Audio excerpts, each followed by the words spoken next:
तो hello everyone and welcome to today's session. My name is Niharika Jayani और आज की इस वीडियो में मैं आप लोगों की मदद करने वाली हूँ जो आने वाला हमारा CUET 2022 का एग्जाम है। इसके अंदर जो हमारा जनरल टेस्ट और इंग्लिश लैंग्वेज जो दो हमारे पेपर्स हैं उनमें क्या एक्सपेक्टेड है, कौन से टॉपिक्स हैं, अभी हमारा एग्जाम आने वाला है तो कौन कौन से टॉपिक्स पे आपको मेजरली फोकस करना चाहिए वो मैं बात करूंगी। तो इस पर्टिकुलर वीडियो में मैं आपकी जनरल टेस्ट की बात करूंगी कि जनरल टेस्ट के अंदर आपको कौन कौन से टॉपिक्स पे ज्यादा फोकस करना चाहिए, और नेक्स्ट वीडियो में मैं आप लोगों को इंग्लिश लैंग्वेज के ऊपर बात करूंगी जो हमारा पेपर है, और सब्जेक्ट पेपर आपका अलग है जो भी आप स्ट्रीम से हैं, राइट। तो सबसे पहले तो मैं जनरल टेस्ट का जो मैंने एनालिसिस किया है मैं आपको बता देती हूँ कि जनरल टेस्ट के अंदर मेरे अकॉर्डिंग आप लोगों को किस किस टॉपिक्स पे सबसे ज्यादा फोकस करना चाहिए इस कम टाइम में। तो सबसे बेहतरीन चीज ये है कि आप हर एक टॉपिक के 10-10 क्वेश्चंस की प्रैक्टिस कम से कम कर लें ताकि आपके ये सारे टॉपिक्स कवर हो जाएं। फिर कौन से टॉपिक्स की ज्यादा प्रैक्टिस करनी है उसके बारे में मैं डिस्कस करूंगी। तो अगर मैं जनरल टेस्ट की बात करूं तो आपको पता है कि इसके अंदर 3 चीजें आएंगी। एक तो आपका आएगा मैथ्स विच इज क्वांट जिसको हम बोलते हैं रीजनिंग, ठीक है, और तीसरा जो होता है आपका वो होता है जीके, राइट। तो यहाँ पे जो मैं बात करने वाली हूँ इन दो मेजर पोर्शंस की बात करने वाली हूँ क्योंकि जीके का एनालिसिस आपको भी पता है कि हम लोग 10 दिन के अंदर कोई बहुत ज्यादा थॉरली नहीं पढ़ सकते, हमें ब्रीफ आउट सारा कुछ नॉलेज होना चाहिए। पर ये हम थोड़ा सा इसको, ये क्या प्रिडिक्टेबल है, ये थोड़ा अनप्रिडिक्टेबल एरिया है क्योंकि पहले कभी पेपर हुआ भी नहीं है तो हम जज नहीं कर सकते। पर ये काफी प्रिडिक्टेबल है क्योंकि most of the competitive exams में इसको हम क्वांटिटेटिव एप्टीट्यूड बोलते हैं। तो ये जो है लगभग क्वांट जो है लगभग सेम पैटर्न पे होती है। तो important topics non important topics दोनों समझ में आते हैं, ठीक है। तो सबसे पहले तो मैं आप लोगों की बात करना चाहूंगी कि जिन टॉपिक्स पे आपको मेजरली फोकस करना है वो एक तो है परसेंटेज। जैसे कौन से शुरू करती हूं मैं, ठीक है, परसेंटेज, प्रॉफिट लॉस, ठीक है, सिंपल इंटरेस्ट, कंपाउंड इंटरेस्ट। उसके बाद ये जो टॉपिक्स है simple interest, compound interest, ratio, proportion, ये थोड़े कम वेटेज वाले हैं। बहुत ज्यादा क्वेश्चन इन पे नहीं एक्सपेक्ट कर सकते, पर हाँ 2-2 3 आएंगे जरूर। एक एक आ सकता है, 2-2 आ सकते हैं, पर इतने ही आएंगे। इससे ऐसे नहीं कि 10 क्वेश्चन आपके सिर्फ एक ही टॉपिक से आ गए, ये वो टॉपिक्स में नहीं है, ठीक है। रेशियो एंड प्रोपोर्शन हो गया। तो ये कुछ एनालिसिस मैंने किया उसके बेसिस पे मैं आपको बता रही हूँ। एवरेज हो गया, ठीक है। टाइम डिस्टेंस स्पीड हो गया,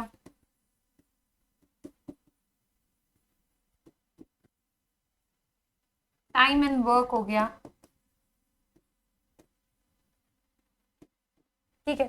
ये वो टॉपिक्स है जिनके ऊपर बहुत मैथ्स की, अगर मैं बात करूं मैथ्स के वो टॉपिक्स हैं बहुत ज्यादा क्वेश्चंस जो हैं एक्सपेक्ट नहीं कर सकते। पर मैं इस पे फिर भी वेटेज लिख देती हूँ कि मेरे अकॉर्डिंग कितने क्वेश्चंस आ सकते हैं। जैसे इस पे एक क्वेश्चन आ सकता है, इस पे 2 आ सकते हैं, इस पे 2 आ सकते हैं, रेशियो प्रोपोर्शन पे 2 आ सकते हैं, एवरेज के ऊपर 2 या 3 क्वेश्चन भी आप एक्सपेक्ट कर सकते हैं, टाइम डिस्टेंस स्पीड के ऊपर अगर आएंगे तो 2-3 आ सकते हैं, टाइम एंड वर्क पे भी 2 से 3 आप एक्सपेक्ट कर सकते हैं। तो ये वो टॉपिक्स हैं मैथ्स के जिनके ऊपर 2-3 क्वेश्चन हम एक्सपेक्ट कर सकते हैं कि आ सकते हैं, ठीक है। अगर मैं रीजनिंग की बात करूं इसी के अंदर, ठीक है, जिनके मतलब 2-3 या 1-2 क्वेश्चंस जो पूछे जा सकते हैं, तो एक तो है हमारा इनपुट आउटपुट।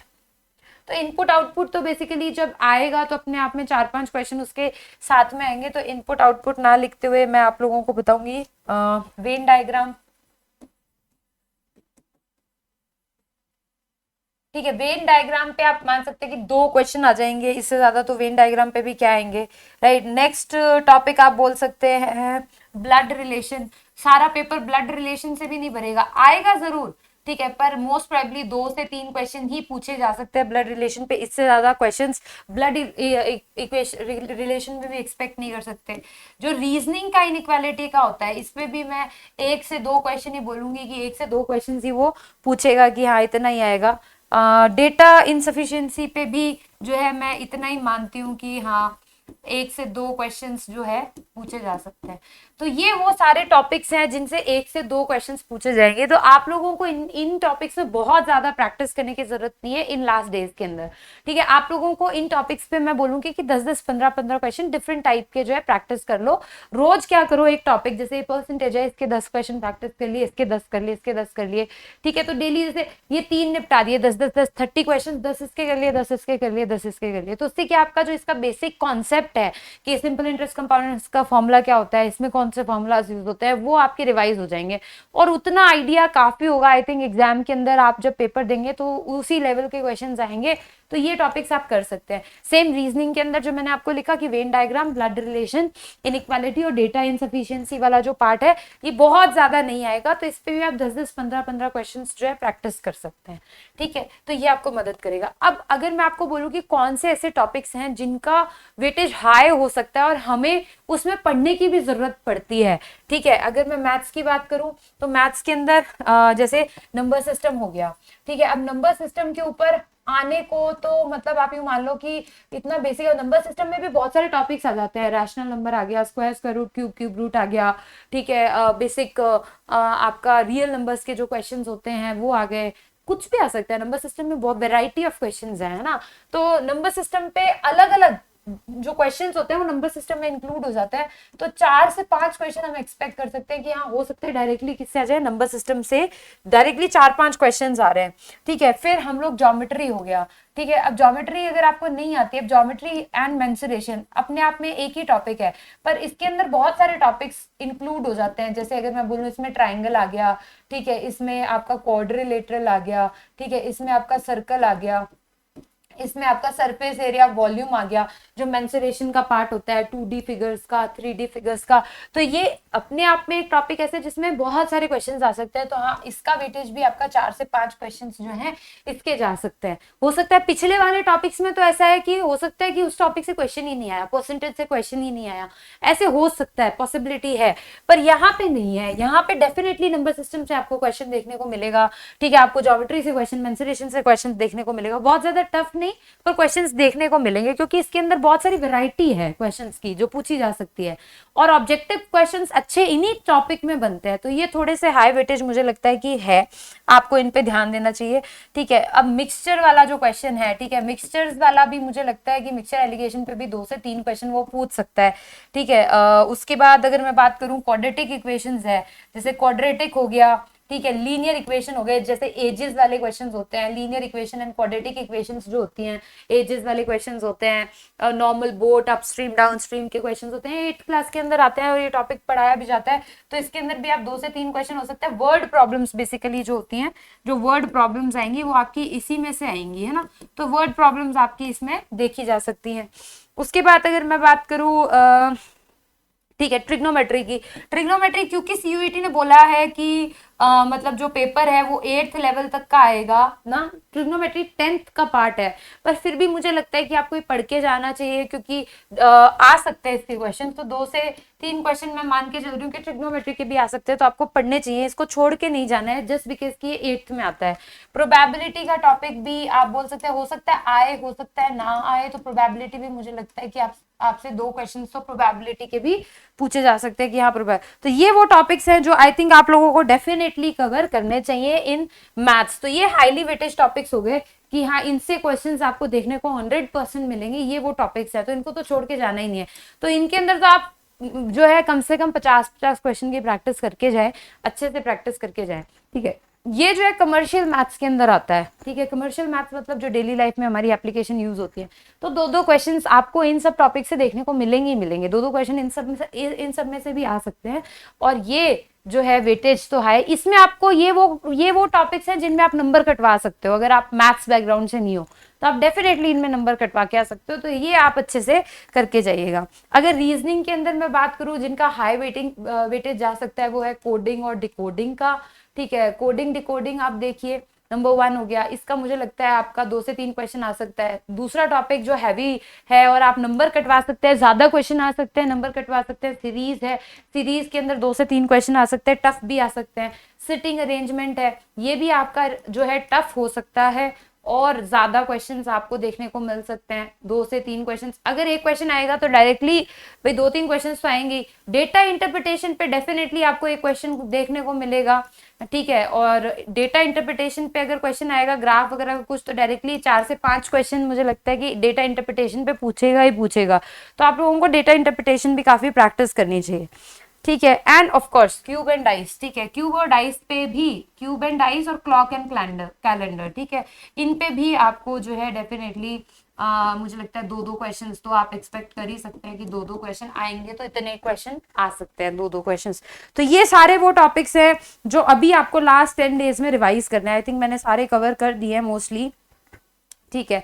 हाँ, एक डायरेक्शन सेंस, हाँ डायरेक्शन सेंस से 2 क्वेश्चंस आप एक्सपेक्ट कर सकते हैं,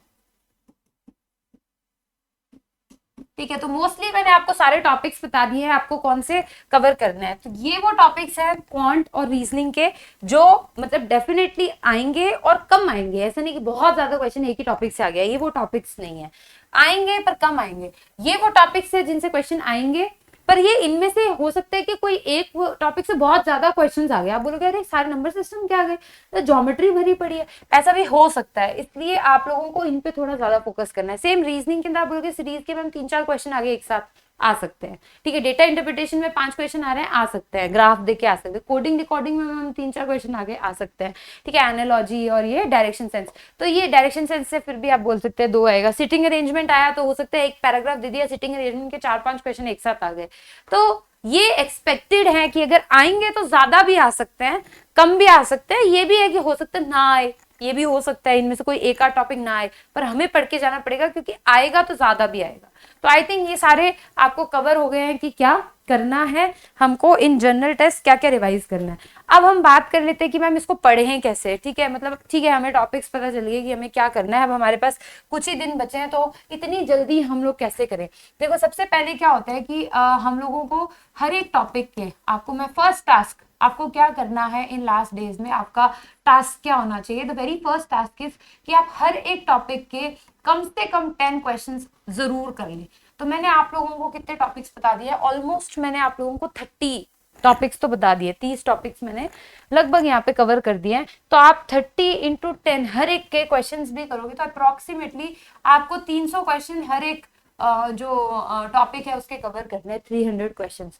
उसके बाद आपको क्या करना है, एनालिसिस करना है। ये आपने कर लिए, आपने एनालिसिस किया, ठीक है, कि मैम मेरा तो ये वीक एरिया है, ठीक है, और ये मेरा स्ट्रॉन्ग एरिया है। मतलब strong area and weak area, मतलब ये टॉपिक्स तो मेरे वीक हैं, मतलब इनसे मेरे क्वेश्चंस नहीं बने। मैं 10 क्वेश्चन कर रहा था तो 10 में से मुझे 2-3 ही आ रहे थे, बाकी आ ही नहीं रहे थे, वो यहाँ आएंगे।